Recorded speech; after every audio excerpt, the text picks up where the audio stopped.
The Australian Defence Force have used both mefloquine and tefenoquine for malarial prophylaxis and treatment. So the drug works against the malaria parasite because it's able to cross into the brain. Some individuals build up higher than normal levels of the drug within their brain, and at that point it exerts a toxic effect.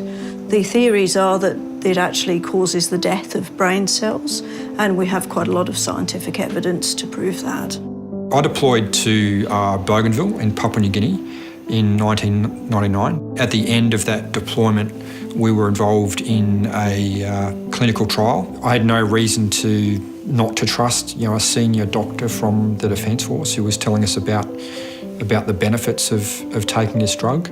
Almost every aspect of my life's been affected, but in particular, my relationships with other people. The symptoms I've experienced have included, depression, anxiety. I have a lot of memory and concentration problems. Right now, I'm seeing an occupational therapist, a physiotherapist, even a speech therapist. They've all told me, look, you have the classic symptoms of a brain injury.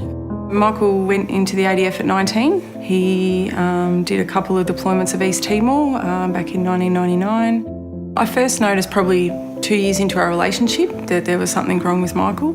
He became very isolated, showed a lot of anxiety, depression, a lot of mood swings. He was angry a lot. He's getting worse. Memory loss is quite severe now, where he has times where he can't remember 2 years ago.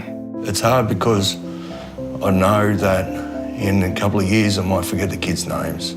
The fact that I'd taken these drugs, we did a little bit more research into it. All of these symptoms that I was facing, the stress, the anxiety, the depression, the forgetfulness, all of it were all tied into the fact that these drugs cause brain damage. The worst days are when I get anxious and depressed and stressed at the same time. And there's some days I sit in the corner, rocking backwards and forwards, wondering how I can get past the next minute.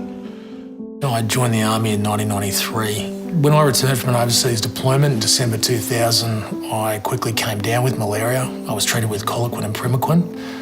I then travelled for 2 months. I relapsed with malaria, came back to Australia, and to sort out my symptoms was given the experimental drug tefenoquine. I was told it was the only thing that would cure me, which was a lie. But you're getting it from a senior medical officer whilst you're in the throes of malaria.